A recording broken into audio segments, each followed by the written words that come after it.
Hello class 12 students. Today we solve the exercise of chapter 3. First we will solve in this lecture. I discuss first 8 questions. First question, you can see given storage battery of a car has an EMF 12 volt. If the internal resistance of the battery is 0.4 ohm, what is the maximum current that can be drawn from the battery? Battery EMF 12 volt दिया हुआ है, internal resistance battery का दिया है 0.4 ओम। Maximum current कितना draw करेगी? इसमें external resistance कोई नहीं दिया है, वो आपको इस फर्स्ट क्वेश्चन को इस तरह से सॉल्व कर सकते हैं कि EMF 12 volt, internal resistance 0.4 ohm, then maximum current drawn from the battery हमको फाइंड करना है। तो फार्मूला तो होता है I is equal to E by R plus R, but here external resistance is not given, so that will be 0 and I direct हम maximum current find कर सकते हैं E बाय R से, that is 12 बाय 0.4। 0.4 को आप लिखिए 4 bye 10, तो 10 ऊपर चला जाएगा। 4 3 ज़ा 12, 3 इंटू 10 इज 30 एम्पियर्स। इसका आंसर 30 एम्पियर्स आएगा। सेकेंड क्वेश्चन आप देखिए, battery of EMF 10 volts, internal resistance 3 ohm is connected to a resistor. If the current is in the circuit is 0.5 ampere, what is the resistance of the resistor? Battery दी है 10 volt की, internal resistance का 3 ओम है, resistor भी connected है same circuit में। तो यहाँ पे तो स्मॉल आर भी दिया है, स्मॉल कैपिटल आर भी कनेक्टेड है, पर उस कैपिटल आर की वैल्यू आपको निकालनी है। तो सेम फार्मूला हम यूज़ करेंगे, that is I is equal to E by R plus R. Second question के लिए I is the 0.5 given, E is given 10, internal resistance 3 दिया हुआ है, 3 प्लस आर, तो इसको आप क्रॉस मल्टीप्लाई करेंगे। 0.5 3 plus R equal to 10, 3 plus R equal to 10 by 0.5। 0.5 को 5 बाई 10 लिखते हैं, तो 10 ऊपर चला जाएगा, तो 10 इंटू 10 बाई 5, 5 टू ज़ा 10, ये कैंसिल हो जाएगा, तो आएगा 20। then 3 plus r equal to 20, so r is equal to 20 minus 3, that is equal to 17 ohm. This is the resistance you can calculate. उसी क्वेश्चन में आप देखिए आगे पूछा है, what is the terminal voltage of the battery when the circuit is closed. Close circuit कर देते हैं तो टर्मिनल वोल्टेज कितना होगा, उसका फॉर्मूला होता है V is equal to E minus I R. E is 10 given, I 0.5 ampere, resistance internal दिया हुआ है 3, सिंपल फार्मूले में पुट करना है, और टर्मिनल वोल्टेज आएगा 8.5 वोल्ट। थर्ड क्वेश्चन आप देखिए, थर्ड क्वेश्चन में 3 रेजिस्टर्स कनेक्टेड हैं, तो बहुत सिंपल है, 3 रेजिस्टर्स सीरीज में कनेक्टेड हैं, टोटल रेजिस्टेंस को ऐड कर दीजिए, 1 + 2 + 3, that will be 6 ohm. If second part, if the combination is connected to a battery, उसी कॉम्बिनेशन को अगर हम एक बैटरी 12 वोल्ट से कनेक्ट कर देते हैं जिसका इंटरनल रेजिस्टेंस नहीं है, नेग्लिजिबल है, तो पोटेंशियल ड्रॉप कितना होगा ईच रेजिस्टर के अक्रॉस। तो ईच रजिस्टर आप 12 वोल्ट के अक्रॉस कनेक्ट करते हैं तो इस तरह से हो जाएगा, all 3 resistors are connected. First total resistance 6 ohm आ जाएगा, वोल्टेज 12 वोल्ट कनेक्ट किया हुआ है, resistance 6 ohm. I current, series connection में करंट सेम होता है इसमें सभी रजिस्टर्स में, और वोल्टेज डिफरेंट होगा, तो वोल्टेज हम इस तरह से कैलकुलेट करेंगे, V1 is equal to IR1, I is 2 and R1 is 1 ohm. First 1 ohm का वोल्टेज V2 वोल्ट होगा। इसी तरह सिमिलरली V2 V3 आप कैलकुलेट कर सकते हैं। फोर्थ क्वेश्चन में सिमिलर दिया हुआ है, बट हेयर पैरेलल कनेक्शन दिया है।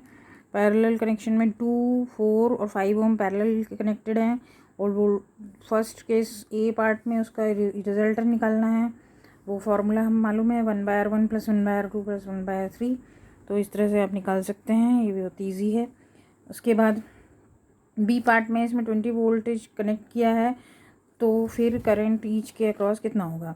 पैरेलल कनेक्शन में हर एक ब्रांच में वोल्टेज सेम होता है, तो voltage will be 20 volt in each branch. तो यहाँ I1 R1 I1 I2 I3 निकालना है, तो I1 क्या होगा V/R1 from ohm's law, that is V/R1 is equal to 20/2। इसमें 20/2 होगा, इसमें 20/4 होगा, इसमें 20/5 होगा। इस तरह से आप I1 I2 I3 की वैल्यूज़ निकाल सकते हैं। अब आते हैं हम लोग फिफ्थ क्वेश्चन पे। फिफ्थ क्वेश्चन में at room temperature 27 degree Celsius का रूम टेम्परेचर दिया है। Resistance of a heating element is 100 ohm. इतने टेम्परेचर पे हीटिंग एलिमेंट का रेजिस्टेंस इतना है। What is the temperature of the element if the resistance is found to be 117 ohm. 117 ohm अगर resistance होता है एलिमेंट का तो टेम्परेचर उसका कितना होगा। यहाँ पे अल्फ़ा की value that is temperature coefficient of the material resistor is given 1.7 into 10⁻⁴ per degree Celsius. इसको आपको इस तरह इस फॉर्मूले से कैलकुलेट करना है। This formula you are knowing from example 3.3 that is R2 is equal to R1 in 1 plus alpha T2 minus T1। R2 आपको second resistance 117, R1 first resistance 100 ohm, 1 plus alpha की वैल्यू दी हुई है, T2 हमें निकालना है, initial temperature T1। इसको आप सब्स्टिट्यूट करके वैल्यू निकालिए तो T2 की वैल्यू 1027 डिग्री सेल्सियस आएगी। नेक्स्ट क्वेश्चन है sixth question. Sixth question is negligible small current is pass through a wire of length 15 metre and uniform section. यहाँ पे एक वायर लेंथ दी है 15 मीटर की, उसका यूनिफॉर्म क्रॉस सेक्शन दिया है, क्रॉस सेक्शनल एरिया दिया है and it's resistance is measure to be 5 ohm. Resistivity हमें कैलकुलेट करना है। ये तो सिंपल है, आपको फार्मूला अगर पता है R is equal to rho L by A, ये फार्मूला आपको यूज़ करना है। यहाँ पे रो की वैल्यू होगी RA बाय एल, चेंज हो जाएगा इस तरह से। इसमें R की वैल्यू 5, A की वैल्यू 6 इंटू 10⁻⁷, L की वैल्यू 15 मीटर। सब्स्टिट्यूट करिए, क्रॉस करिए, कैंसिल करिए, रो की वैल्यू आएगी 2 into 10⁻⁷ metre. This is very. Seventh question आप समझिए। It is a silver wire has given resistance of 2.1 ohm and at temperature 27.5 degree Celsius and a resistance of 2.7 ohm at 100 degree Celsius। ये similar to आपने जो temperature resistance temperature का जो connection equation पढ़ी, उसी equation के through इसको solve करना है। इस तरह से ये देखिए, ये वाली इक्वेशन हम पढ़ चुके हैं। इसमें 2.7 रेजिस्टेंस दिया हुआ है और 2.1 R1 दिया है पहला रेजिस्टेंस, T2 माइनस T1 भी दिया है 100 माइनस 27.5, 1 प्लस अल्फ़ा की वैल्यू हमें कैलकुलेट करनी है। इस तरह से आप इसको रीअरेंज करके सॉल्व करेंगे तो अल्फ़ा की वैल्यू 0.0039 डिग्री सेल्सियस आएगी। नेक्स्ट क्वेश्चन है आपका heating element using eighth question using a nichrome connected to 230 volt supply draws an initial current of 3.2 ampere which settles after a few seconds to a steady value of 2.8 ampere. What is the steady temperature of the heating element if the room temperature is 27.0 degree Celsius? यहाँ पे alpha की value दी हुई है 1.7 4 degree पर degree Celsius. पहले का temperature दिया हुआ है, पहले का एम्पियर दिया हुआ है, सेकेंड एम्पियर दिया हुआ है और वोल्टेज भी दिया हुआ है। यहाँ पे study temperature of the heating element if the room temperature initial temperature 27 है, बाद में 2.8 एम्पियर पे स्टडी वैल्यू आ जाती है, तो वहाँ पे टेम्परेचर कितना होगा that you have to calculate.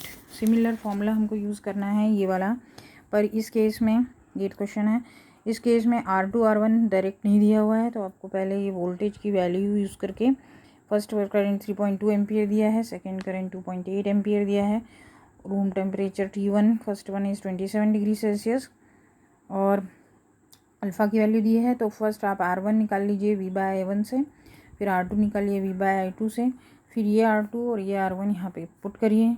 Alpha की वैल्यू भी दी हुई है, T2 हमें फाइंड करना है, T1 दिया हुआ है। This way you can solve this problem and you will get the answer. Approximate answer यहाँ पे आता है एंड आप इसको होल नंबर में कन्वर्ट करेंगे तो 867 डिग्री सेल्सियस आएगा। Thank you.